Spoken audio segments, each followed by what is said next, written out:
Silence, the hidden power in ancient wisdom. In a world filled with noise, silence is rare. Not the absence of sound, but the presence of stillness. The kind of silence that doesn't just quiet the room, it quiets the soul. Today, we drift through time to uncover how ancient wisdom viewed silence, not as emptiness, but as a powerful force, a teacher, a weapon, a refuge. But let us be clear. Silence is not the enemy of speech. It is not a command to remain forever quiet. Rather, it is the invitation to listen more, to pause before responding, to let words carry weight, not waste. It is the space that gives meaning to what is spoken. In Indian philosophy, silence is more than a choice. It's a discipline. It's called mauna. Not merely staying quiet, but cultivating inner stillness.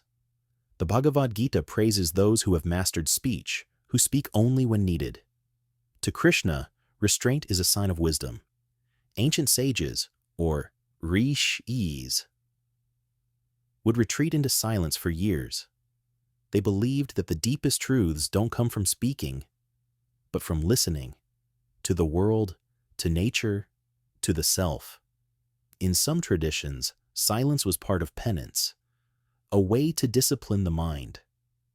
Because when you can silence your words, you begin to silence your thoughts.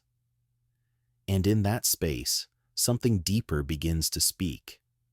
Silence in this context becomes a form of awareness, a sharpening of the senses. One begins to notice what's often ignored: the sound of leaves, the rhythm of breath, the tension in a single thought. This idea isn't just for monks and mystics.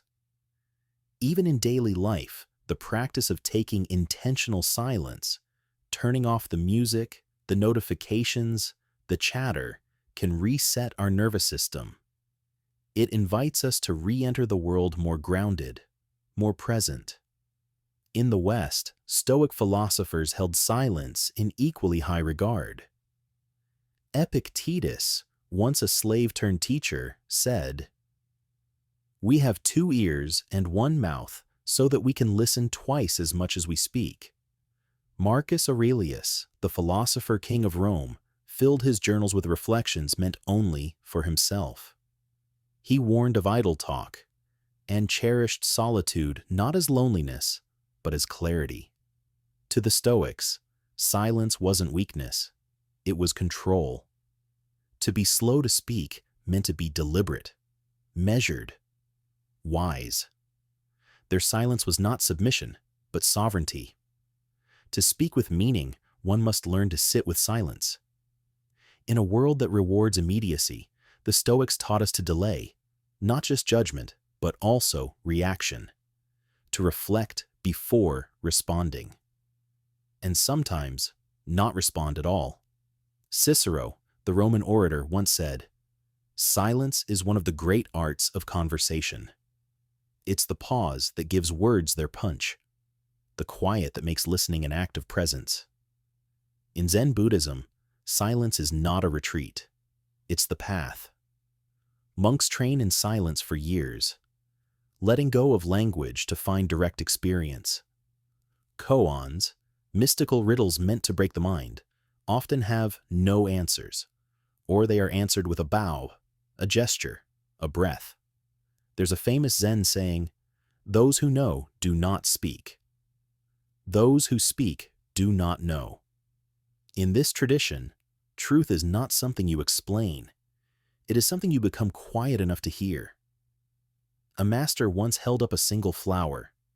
His students smiled. That smile became the first lesson.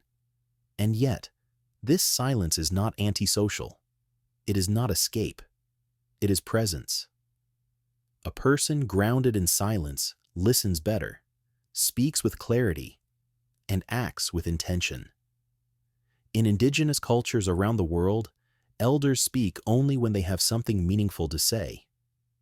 In Native American councils, silence is a sign of respect, a recognition that the moment deserves more listening than interrupting. A long pause is not awkward. It is sacred. Similarly, in traditional Japanese tea ceremonies, silence fills the space between every movement, the lifting of a cup, the setting of a bowl. Words are minimal, and each gesture becomes its own kind of language. So why did so many ancient traditions embrace silence? Because silence reveals. It reveals what noise drowns out, what words fail to say, what presence feels like. Silence was a spiritual strategy, a mental reset, a doorway to self. Today, we chase clarity in podcasts, quotes, arguments. But maybe clarity waits in a quieter place. Silence does not ask us to vanish, only to pause. It asks us not to abandon our voice, but to let it rest until the moment is right.